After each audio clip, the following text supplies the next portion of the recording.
Hi everyone, welcome to the visual guide for the final Coil of Bahamut Turn 3, also known as Turn 12. In this turn, we face the fiery Phoenix in a 4-phase encounter with a softened rage of about 13 minutes. Since all players need to maximize their focus in play, I used to think that this fight was a tough one. You could even say I had it branded as purgatory. But don't let that revelation push you into a Blackfire pit of despair, as this guide will soon have your confidence rising from the ashes. My name is Mizz, and I'll be your raid guide. In the first phase, Phoenix is tanked in the center of the room. Tank damage is fairly high throughout the encounter, but the main tank crunch and swap mechanic to watch out for is Revelation. Revelation will blast the primary target with a massive attack that will leave behind a debuff, making the next Revelation a one-shot, forcing a tank swap. The tanks will cool down through each Revelation and swap after each cast when possible. In this first phase, Revelation will occur on a 1-minute interval shortly after the spawn of each Bennu ad.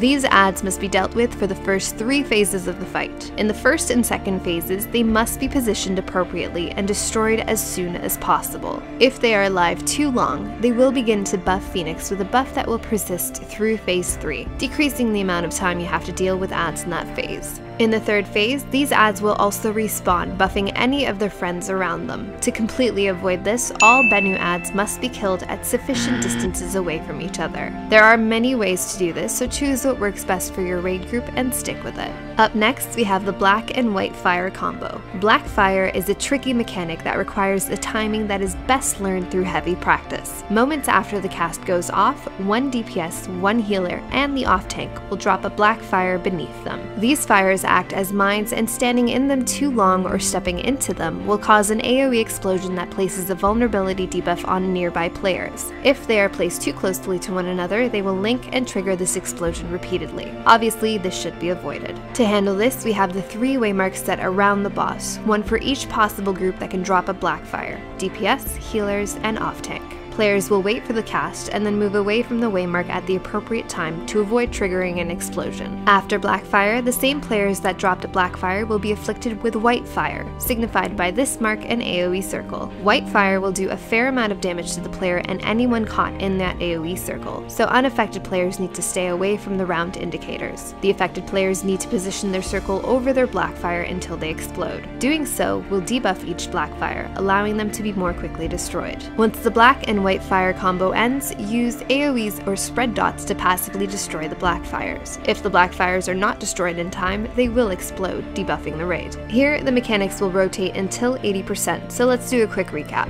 We start off with the first Bennu. The off tank will take it to the pre-assigned location while the DPS burn it down. Roughly 9 seconds after that Bennu spawns, the main tank will take the first Revelation hit with a cooldown. This first tank swap can wait to happen until the Black and White Fire combos finish. Moments later, Blackfire will cast while everyone is ready and waiting in their assigned areas before moving away. Those affected by Whitefire will position themselves to hit their respective Blackfires. The tanks swap, then another Bennu spawns, another Revelation, 1 more Blackfire combo, and tank swap. At this point, you should be pushing the next phase. At 80%, we enter phase 2 with the cast Brand of Purgatory. Brand will target a random rage DPS or healer with the debuff Chain or Arm of Purgatory, which can either present as a green or purple debuff. The color or name of these debuffs is irrelevant, as they both act the same way. Eventually, Phoenix will cast Flames of Unforgiveness on the player with Brand. If the cast goes off on that player while they still have Brand, they will die. This creates a new debuff swapping mechanic.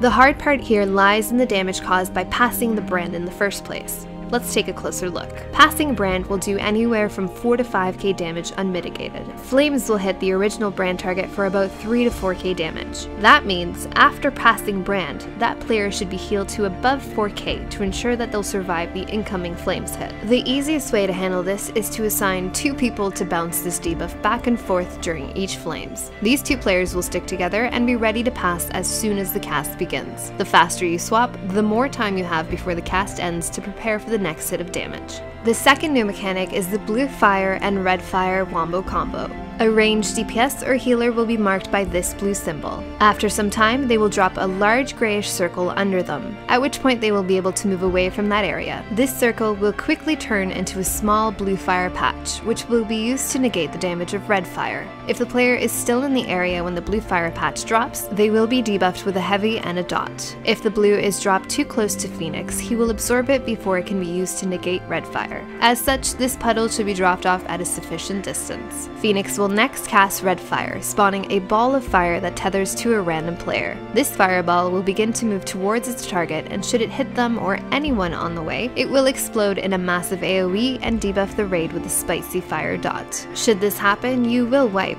as the damage at this point can be too much to handle. To counter this mechanic, assign a player to step into the blue fire during the red fire cast. Doing so will give them the blue fire debuff, allowing them to intercept that red fire, minimizing the AoE damage and preventing the raid debuff. This blue fire debuff will also reduce the damage and healing output of the player while they have it, so it's best to wait for the red fire cast to pick it up.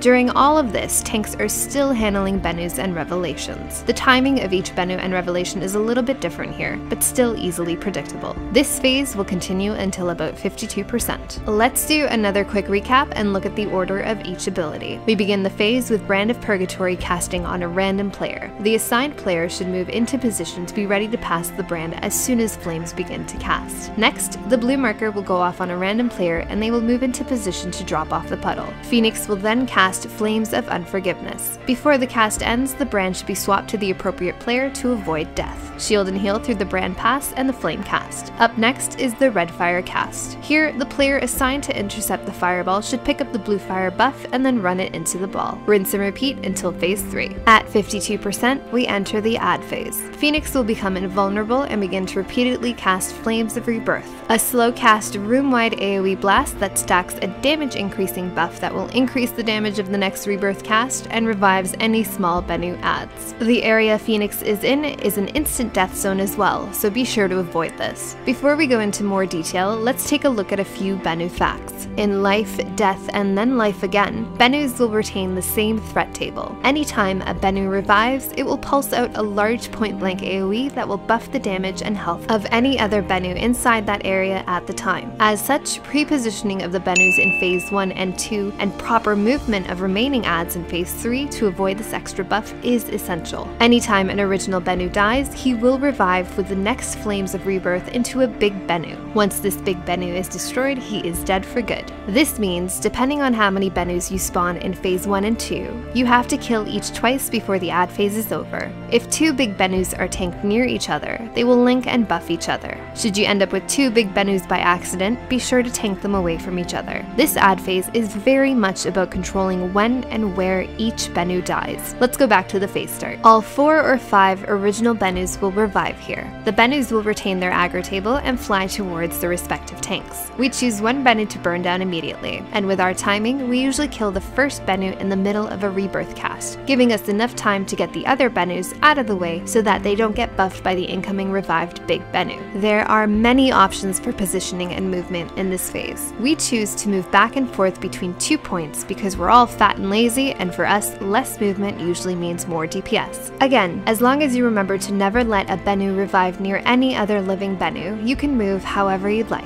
Once the first Big Bennu revives, we burn it down and kill it off on top of the little Bennus with a mage limit break. This limit break will also bring down the rest of the Bennus to a manageable low health, allowing the raid to instead focus on burning down each new Big Bennu, where high damage is very important. The simplest way to handle these adds is to stagger each kill between each rebirth cast. This ensures that we really only ever have to deal with one Big Bennu at a time, and allows us to bounce back and forth with each small Bennu death, avoiding the revival buff on any of the living adds. This phase will continue until all the Big Bennus have been destroyed. The boss should have no more than 13 stacks, as anything higher will be too much to heal through, and at that point you've probably already run out of healing cooldowns. Once the last add is destroyed, the boss will stop casting Flames of Rebirth, drop his invulnerability, and take us into the final phase. This phase will again begin with Brand of Purgatory being cast on a ranged player. With the timing in this phase, it's best to have that player immediately dump the brand on the main tank. In this phase, the two tanks will be swapping the brand, allowing the healers the freedom to focus on raid healing. The next new mechanic you'll see is Fountain of Fire. This will place a wide puddle on a random player that will begin to stack a damage increasing buff up to 8 stacks on the boss before disappearing. To avoid the boss getting any stacks, we have an order of assigned players that will step into the puddle and take the stacks from the boss. Standing in the puddle will instead do damage and place a debuff on the player, dealing more and more damage with each stack. In our group, we have the off tank always take the first 4 stacks, then swap out 2 DPS to take 2 stacks each.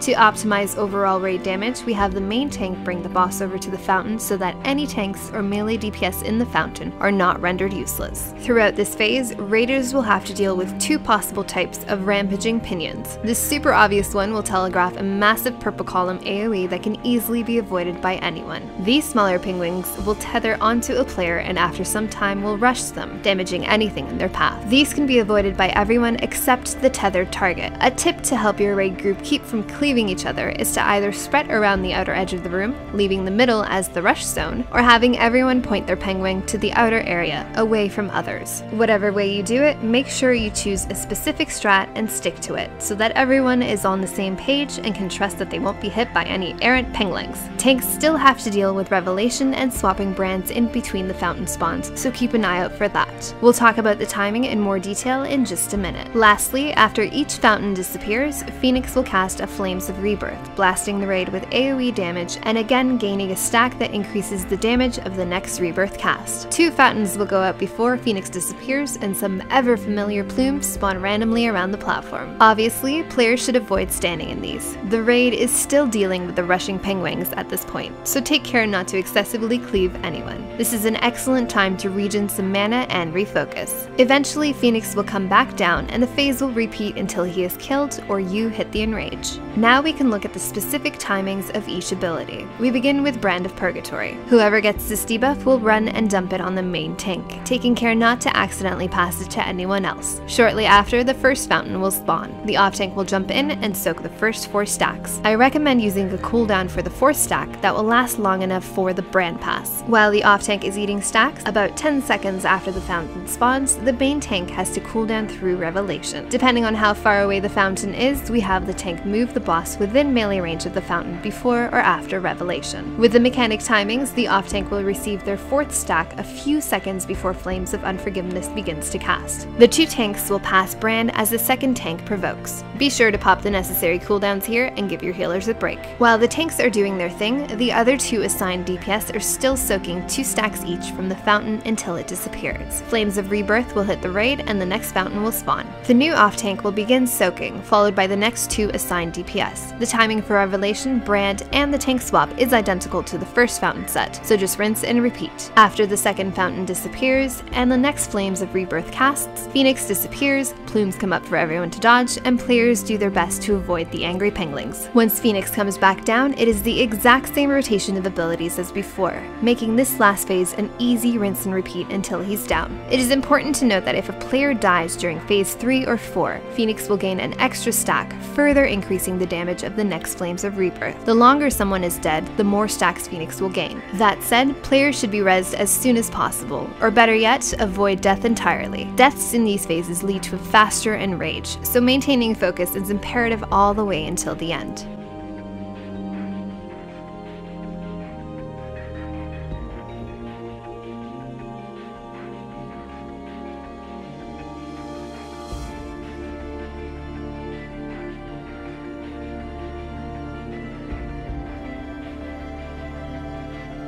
And there you have it, Phoenix down. Congratulations on your new loot and get ready for the grand finale. If you have any questions or comments, please let me know. As always, thanks for watching. Till next time.